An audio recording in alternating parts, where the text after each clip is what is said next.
This is what it looks like when you breathe 40 times a minute, have an oxygen level that's dipping well below 80. This is what it's going to look like.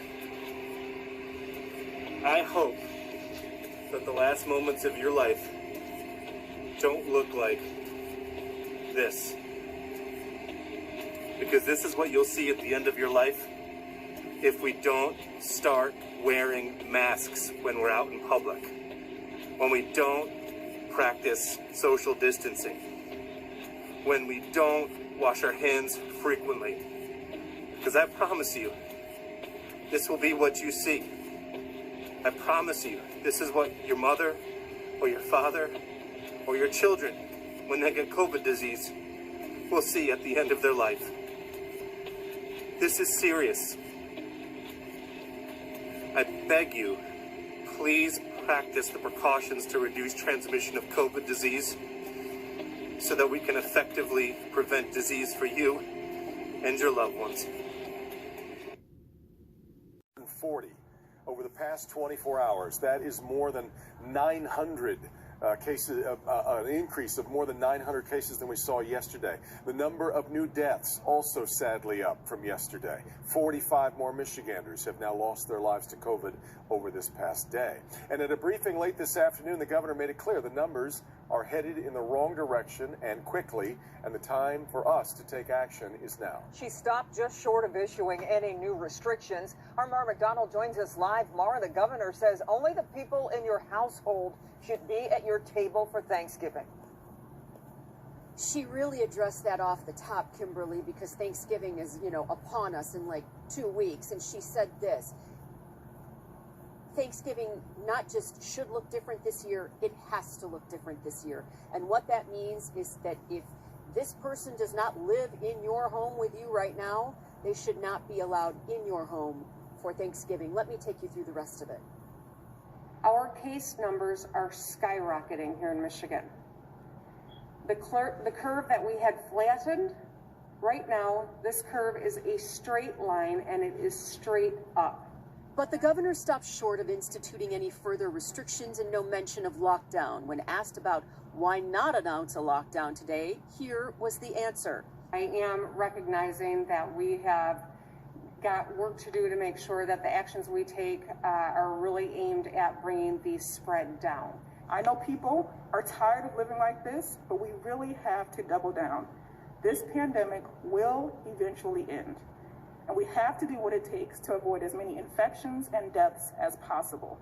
She also had harsh words for the legislature. Michigan already has a mask mandate in place through the health department, but the governor believes having the legislature pass a mask mandate would send a stronger bipartisan message.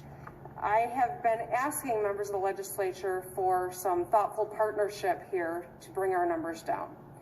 I would encourage you as members of the press to ask if they've got some plans to bring, because I've been asking, and the one great tool that we know makes a difference in terms of a mask mandate, they have taken off the table.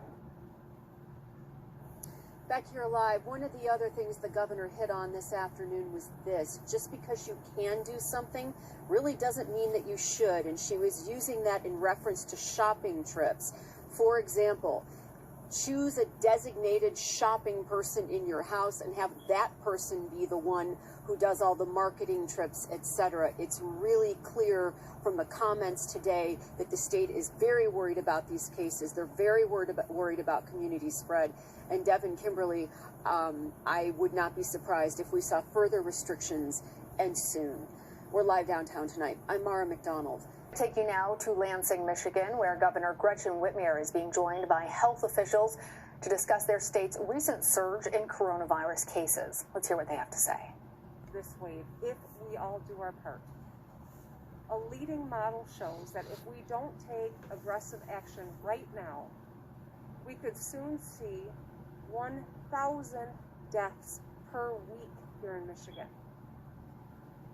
I want you to think about that. 1,000 deaths per week is what one of the models tells us. To date, we have just under 8,000 people lost.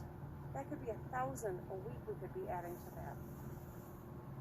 So if we act now, though, just like we took action in the spring and we worked together, we can save lives, thousands of lives. We can keep our hospitals from being overwhelmed, and hopefully keep our kids in school and keep small businesses open and eat at restaurants again if we act now.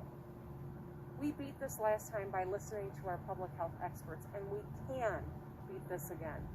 And so today we've got to act. Today, the Department of Health and Human Services is issuing an epidemic order to help us slow the spread of COVID-19 and save lives. The order takes effect on Wednesday at 12:01 a.m. and will be in effect for 3 weeks, and we will continuously monitor the data throughout to determine next steps. Public health experts are warning Americans everywhere to limit our indoor gatherings so that we can save lives. This new epidemic order is geared towards stopping the spread by limiting indoor gatherings. These steps are what the public health experts say we must take to avoid overwhelming hospitals and death counts like we saw in the spring. The rapid spread of this virus requires that we take aggressive action now to save lives. Getting this health crisis under control is absolutely essential to getting our economic crisis under control. If our public isn't healthy, our economy isn't healthy. You just look around the country. We have to beat this virus to strengthen our economy. I want to thank businesses that have made the tough choices and stepped up to protect their employees and their customers and their families. I saw this morning that Long Road Distillers in Grand Rapids has ended in-person service to protect the Grand Rapids community. Steps like these are crucial to getting this virus under control, and I want to thank them and all of the other restaurants and restaurant workers who've made incredible sacrifices this year. Doing this will also protect the medical workers, our first responders, and other essential workers who are putting their lives on the line every day to take care of others. I had a conversation with a doctor at Sparrow Hospital in Lansing recently, and she told me that she was proud to stay on the front line and be a hero, as we refer to them. But she confessed that she wasn't sure if she could get through another surge. That is not a unique story, sadly. And this is one of the things that should cause every one of us concern.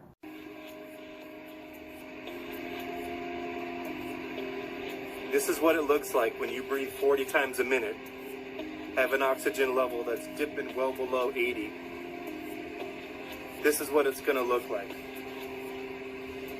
I hope that the last moments of your life don't look like this. Because this is what you'll see at the end of your life if we don't start wearing masks when we're out in public. When we don't practice social distancing.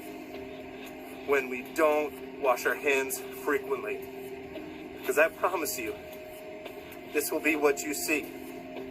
I promise you, this is what your mother or your father or your children, when they get COVID disease, will see at the end of their life.